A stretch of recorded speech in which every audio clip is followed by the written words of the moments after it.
السلام علیکم ورحمۃ اللہ وبرکاتہ۔ ماہ ذی الحج کا پہلا عشرہ خصوصی فضیلت کا حامل ہے۔ اللہ رب العزت نے سورہ فجر میں کئی چیزوں کی قسم اٹھائی ہے، جس میں سے ایک فجر ہے۔ حضرت ابن عباس رضی اللہ تعالیٰ عنہ فرماتے ہیں، اس فجر سے مراد 10 ذی الحج کی فجر ہے۔ ان 10 راتوں سے مراد ذی الحج کا پہلا عشرہ ہے۔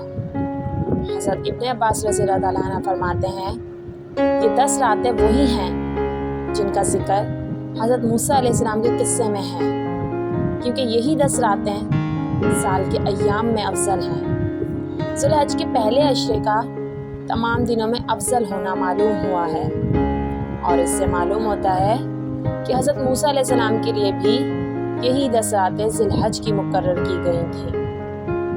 حضرت جابر رضی اللہ تعالیٰ عنہ سے روایت ہے کہ رسول پاک صلی اللہ علیہ وآلہ وسلم نے فرمایا، دنیا کے دنوں میں سب سے افضل ذی الحج کے پہلے عشرے کے دن ہیں۔ آپ صلی اللہ علیہ وآلہ وسلم نے فرمایا کہ کوئی دن ایسا نہیں ہے کہ جس میں نیک عمل اللہ پاک کے یہاں ذی الحج کے 10 دنوں کے نیک عمل سے زیادہ محبوب اور پسندیدہ ہو۔ صحابہ کرام رضی اللہ تعالیٰ نے عرض کیا، یا رسول اللہ صلی اللہ علیہ وآلہ وسلم، کیا یہ اللہ پاک کے راستے میں جہاد کرنے سے بھی بڑھ کر ہے؟ تو آپ صلی اللہ علیہ وسلم نے فرمایا، ہاں، اللہ پاک کے راستے میں جہاد کرنے سے بھی بڑھ کر ہے، مگر وہ شخص جو جان اور مال لے کر اللہ کے راستے میں نکلے، پھر ان میں سے کوئی چیز بھی واپس لے کر نہ آئے، سب اللہ کے راستے میں قربان کر دے اور شہید ہو جائے۔